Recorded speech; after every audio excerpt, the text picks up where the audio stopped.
collective trauma is we're all in this together, just like the pandemic affected every single person all over the world.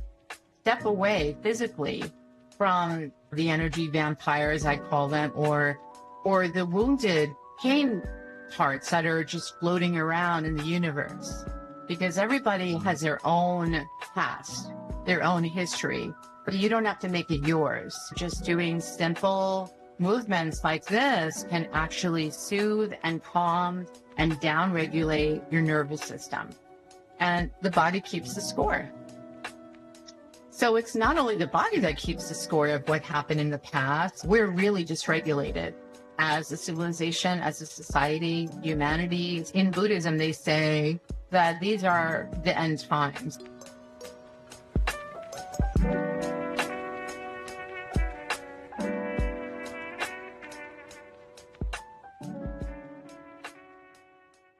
Welcome back to another episode of Onion Soup. I'm truly excited to have our guest on today, Ms. Vandana Atara Noorah. How are you doing today? I am great. How are you? Doing wonderful. Thank you so much for coming on. So I'm really excited to dive into it because you do a lot of work with mental health, and that's been mental health, spiritual health, collective health, and that's really been the topic that we've been talking about so far in the show, and it wasn't intentional. It's just been beautiful the way it's been coming up. So tell us a little bit about who you are and what you do. Yeah, thank you for asking, Dexter. So I've been a Reiki master, certified Reiki master teacher since 2007. So it's almost 20 years now. I'm also a certified trauma tapper, an access consciousness facilitator, a hypnotherapist, and I also facilitate something called family constellations therapy. I'm not a therapist, but it is a therapeutic process where we look into our internal parts that have never really healed before, and we welcome all of our feelings, our emotions, whatever it is, our stories, without fighting them or trying to push them away. Also based on internal family systems. So I'm an internal family systems or an IFS enthusiast. I love that work. And it really is such a relief when I witness my clients really receiving so much help, but also like clarity and insights about their childhoods, about, generational or ancestral trauma dynamics in the family system. And when they realize that none of that actually started with them, that it's not really their fault, they can let it go and they can unburden like all of the burdens that they've been carrying on their shoulders for their whole lives and really be present and enjoy, really participate fully in life. So I do a lot of different things. That I'm also a mindfulness meditation facilitator.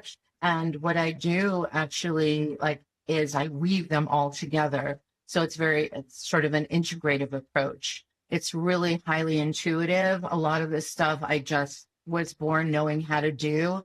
And it's all based on compassion, really, to help humanity. So we're in this together, this crazy world that is playing out in real time, on live stream and on social media. So we really need to take better care of our mind, body, and spirit. So our whole system, not just one or the other, but everything woven together. I love that. So, Vandana, you were talking about us as a society, and we talk about trauma. I kind of want Yeah. to switch gears from what I was originally going to talk about, and I would love to go directly into collective consciousness and collective trauma. What exactly is collective trauma, and what does that mean for our society? So collective trauma is we're all in this together. It's like everyone, just like the pandemic affected every single person all over the world, probably on other planets as well, outside of the solar system.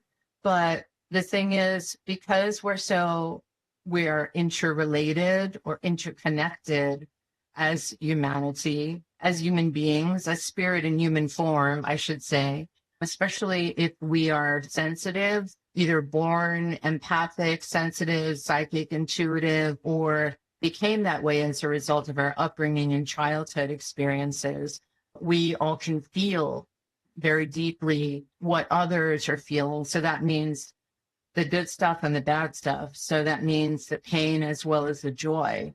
And we all mirror, we have mirror neurons in our neurochemistry in our brains. And so sometimes we're just more sensitive to others' thoughts, feelings, and emotions. And it's almost like we can feel it and we absorb it. We take it on in our field and in our systems and our nervous system. And so it's really important to discern what is ours and what isn't ours, like what energies are really naturally a part of us and within us, and what energies that are maybe a lower vibrational type of frequency is a mismatch and doesn't really belong to us. What energies feel are actually toxic to our systems and not good for us. And so I think it's a question of awareness, just expanding your consciousness, and also kind of learning who you are, who are you? What are you? What is your identity? What's yours and what's not yours? And if it doesn't belong to you and you're doom scrolling on social media and you're feeling terrible or sad, depressed, that's all natural.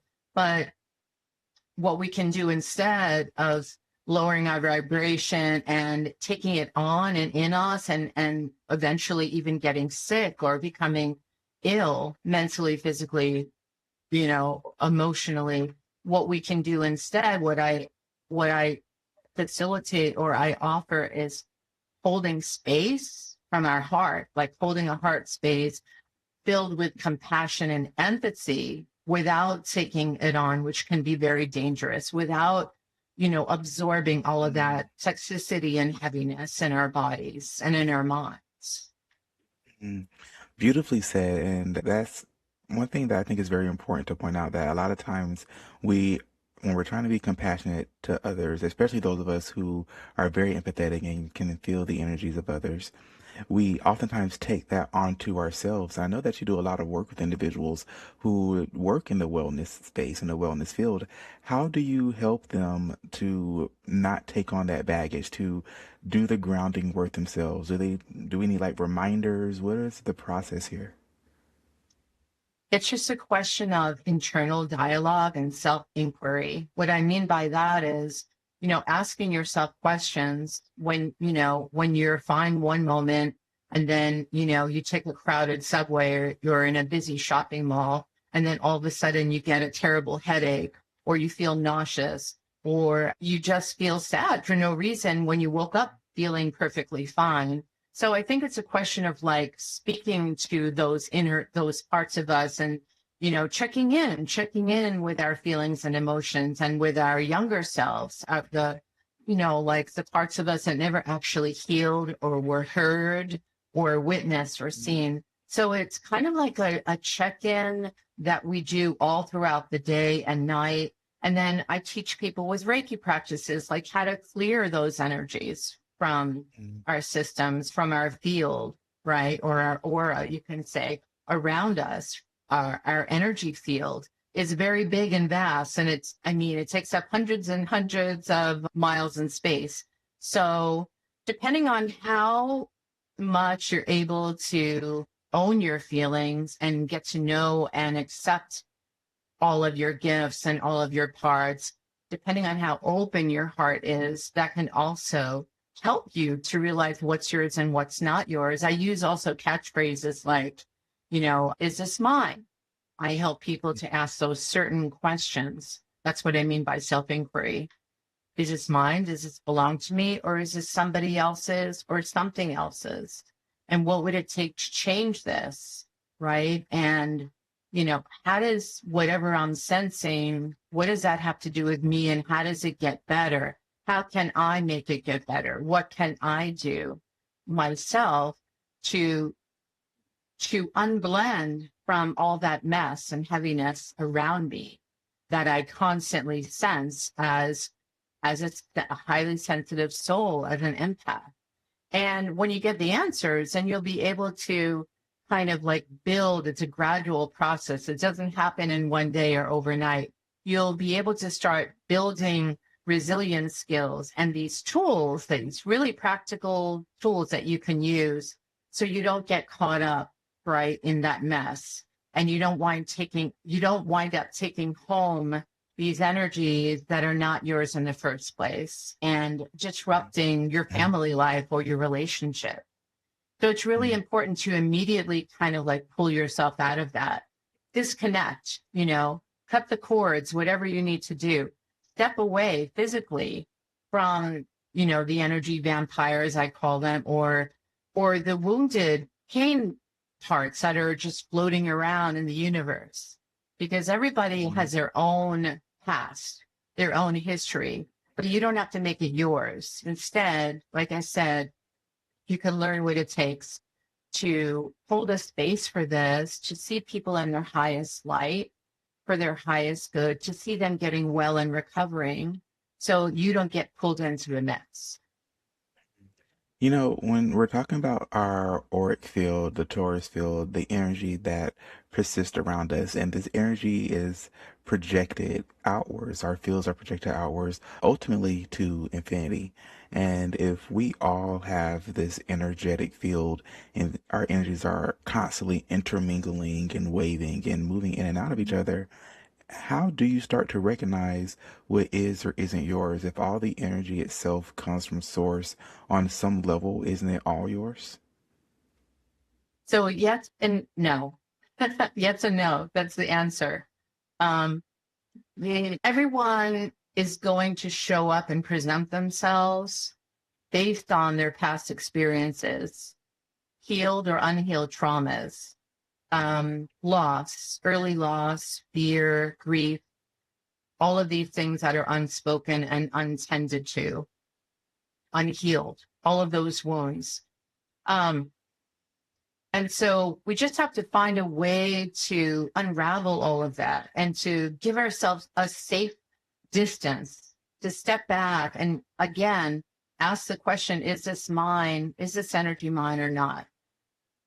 Yeah, there's universal energy, universal life force energy or Reiki. That's like love, light, and universal peace. That's a little different from human energy, because human energy contains everything. And yes, we are part of the universe. Yes, we are children of the sun, the moon, the creation, but also we each have our own individual field within a greater field. So you could think of it like that.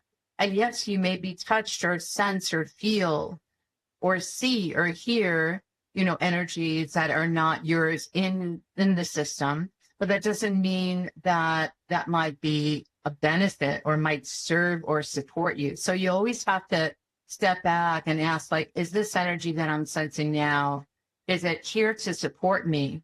If I embody this energy, does it feel natural? Does it feel harmonious? Or does it make me feel out of balance or out of sync with the universe? So it's a constant practice of internal or conversations. And we have to, and the only way to get the best answer for us that serves us is to tap into the flow, but also our higher self, right? So it's our ancient, greatest, wisest part of us that's always connected to us. But sometimes we disconnect from it because our vibration gets pulled down by the density of the earth and the chaos that's playing out between humans that separate us. So we have to continue working on ourselves, meditating, doing yoga, being connected to nature. Also, something that I offer as a certified trauma tapper is just tapping, tapping on certain acupressure points, whether it be on the temples, around the forehead, under the eyes, the mouth, the chin. It's something called, a lot of people know it as EFT or emotional freedom technique. And what that does is it helps to restore immediate mental and emotional and physical health and well-being, a sense of balance and homeostasis, a sense of being safe in the present moment. And that technique is used all over the world. And it's also used on victims of war, genocides, trauma, devastation, and earth disasters, like natural or man-made disasters. And that's something that can restore a sense of peace and well-being too. And it only takes a few minutes. So that's something that I always integrate and incorporate in all of my online workshops. There's also something called havening, which is basically getting into the body, getting out of the head and into the body and into the heart space and into the gut, your hara, your dantian. And that's just basically doing certain practices where it helps you to really feel safe in your body, helps you to stay present, out of the past, out of the future, out of fear, anxiety, and worry. And also just doing simple movements like this can actually soothe and calm and downregulate your nervous system. And that's a proven science. That's something that works all the time without having to say a word and without having to retell your story. Talking about calming down the nervous system and the different processes such as the tapping, various forms of somatic therapy, when we're looking at the trauma itself, whether that be something that occurred recently, in the past, generational, Mm-hmm. how do we how do we differentiate from trauma that's past that we really don't know the origins of, and Yeah, the great us question. trying to resonate with our higher selves? How do we differentiate that? Okay, so nothing is our fault or started with us. These are all Mm, dynamics, they are patterns. We need to disrupt those unhealthy, toxic patterns, and they get passed on to us epigenetically, which I'm sure you know about. There's a book called It Didn't Start With You by Mark Wolin, which is one of my favorite books. And there's also another book that I recommend your listeners listen to, or actually, well, you could listen to it on Audible, but read. And that is called The Body Keeps the Score. So it's not only the body that keeps the score of what happened in the past, even back to the womb. And if you believe in past lives and, 13 generations behind us, that can actually influence and impact 13 generations ahead of us, right? That are, you know, unborn descendants. That book, Your Body Keeps a Score, because our hearts are also our compass, like our GPS system, and it contains all of our soul records, every event that happened in this lifetime and other lifetimes. It's kind of like our Akashic records. Recordings are our libraries. So everything, every thought, word, deed, and action or inaction is stored in our heart space. So our heart space is our intuitive wisdom center. It's like where all the higher solutions lie. And that's what helps us to solve all of our problems. And so because everything didn't start with us, and especially the patterns that keep reoccurring, that seem to follow us over and over again, become sort of hidden, unconscious, secret promises, vows, and contracts, right? And it's kind of like when a part of us gets wounded or injured, and we experience what's called an attachment injury very early on, even before we have language, that stays with us unless we revisit it, unless we go back to that moment and become our own loving parent. And that's another thing, that another method that I teach people how to become their own loving parent. So your question is, how do we distinguish? So like what's ours, what was inherited and passed on? So we inherit everything genetically, epigenetically, and generationally. And so there are gifts like our talents, like physical appearance, that's in our DNA, predispositions to certain health conditions, even.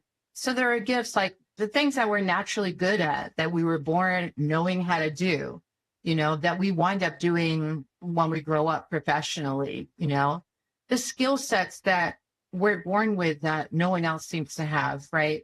So those are good things, right? The way we interact with ourselves, our relationships, the way we show up in our everyday life. But there are also burdens. And the burdens are are actually stored in anxiety cells in our brains and nervous system. And they're actually something called trauma cells as well. And so the thing is, we can reshape that because our brains are neuroplastic, right? And what was turned off, we can turn on through our DNA, through our practices, mindfulness, meditation, relaxation, breath work, all of the above. And so we can change those dynamics. How you can tell is like when something in your life, you've hit rock bottom over and over and over again, and you don't know why. And you wind up blaming yourself instead of really getting and understanding that these patterns, these dysfunctional patterns from childhood, from even in utero, are passed on. We inherit them. We're exposed to them. And until we feel that it becomes a part of us and we lose ourselves in them. So that's how you know what's yours, what's good, what you want to keep, what the chords that we have a lot of chords, right? What works for us, we want to treasure and cherish those. But what doesn't work for us, what sticks to us, like, and our pain points, what hurts and injures us repeatedly, what makes us suffer, those don't belong to us because we're not born to suffer. So those are all, indications that this is generational, this is ancestral, these traumas, these ways of being or living. And we can become the first cycle breaker in our family system by everything that I just mentioned, by just becoming self-aware, right? Expanding our consciousness so we can move beyond the insanity of, why me? Or, keep repeating the same mistakes over and over and over again. Keep being attracted to the wrong people that are not good for us, that hurt us over and over and over again. So we can do that. We can break those cycles. We can disrupt those patterns with guidance, with just a safe person showing up for us. Everybody needs that safe person in their lives that they can learn how to trust again. And hopefully that's me. And if it's not me, it's somebody else in this profession, in this industry. But I do it because I want to help. I want to save the world. I want to heal needless suffering. I'm also a Buddhist and a Sufi practitioner. And so this is part of my path. It's my soul calling. This is what makes me feel hopeful too when I see my clients getting better and feeling more hopeful. And that's what it's about. It's about freedom. And the only way to enlightenment is detaching from the false ego and the identity of, that I'm separate from you. Because we're really all in this together, as we were saying before. So it's really about self-care, to answer your question very simply. I love that so much. Vandana, you were talking about being able to identify the differences between something that's yours and something that's not yours, whether that be Yeah. parental, generational, just going backwards in our ancestry. But what about something that's currently persisting in the collective consciousness? We're also talking Yeah. about wanting to elevate the collective consciousness and healing the world. But how do we separate something that's currently going on in our society as a whole, place ourselves aside from that, heal ourselves, and then step back into that collective? That's a great question too. I love your deep questions. Very thought-provoking. Yeah, I think it's a question of spiritual discernment, working on that, self-awareness, but also developing and cultivating more loving kindness and compassion for the world, for humanity, but not getting swooped away or swept away by all the chaos, the division, the inhumanity that we keep seeing live streamed over and over again every day. We're really dysregulated as a civilization, as a society, humanity, since the pandemic started, especially because we're pretty much if we have a background of trauma, and many of us, because of that, have developed the symptoms of complex PTSD, right? And for many, that trauma is never ending. It always just keeps reappearing in a different form. And so we have to be aware of that and take extra good care of ourselves, our health and well-being. We said mental health is everything. Because if you're looking at something through the lens of victimhood, or why me scenario, or gloom and doom, then we're not really going to be helpful to show up as our best selves. So we have to really find out what our unique gifts are and how we can contribute them to what's happening on our planet, what's playing out in the world, and how we can actually not be passive, but be more proactive in a very loving and genuine and compassionate way. Like how we can get involved, whether it's activism, being an advocate, speaking for those without a voice that have lost their voice, speaking up and out for marginalized communities. Making a difference in the world is how you can actually show up as your best self without getting caught up in that, or without feeding into that victimhood consciousness that seems to be playing out everywhere, or hopelessness or powerlessness. So I think that would be the answer to your question. That's how I look at it anyway. And that's how I Wonderful. not only look at it, but that's how I deal with it myself, because it's hard. This is not an easy time. And in Buddhism, they say there's a branch of Buddhism, not all Buddhists say this, but the one that I've been practicing for almost 20 years too, is that these are the end times, that this is predicted as the end times, which means that everything is playing out that has been behind the scenes, right? That was maybe repressed or suppressed or behind closed doors. So in a way, that's good, because we can see the light is exposing all the darkness or all of the inhumanity, and that people are being forced to be accountable and responsible for their actions, past, present, and future. And that's why we all need each other in community, because we can't do this alone. Open your mind and expand your consciousness. Welcome to Chakra Wonders, where style meets soul. Designed to uplift your energy and inspire your path to higher awareness. Every piece is a reflection of the cosmos and the power within you. Explore our collection and discover what resonates with your soul. Visit chakrawonders.com and step into conscious living. Chakra Wonders, conscious style for a conscious world.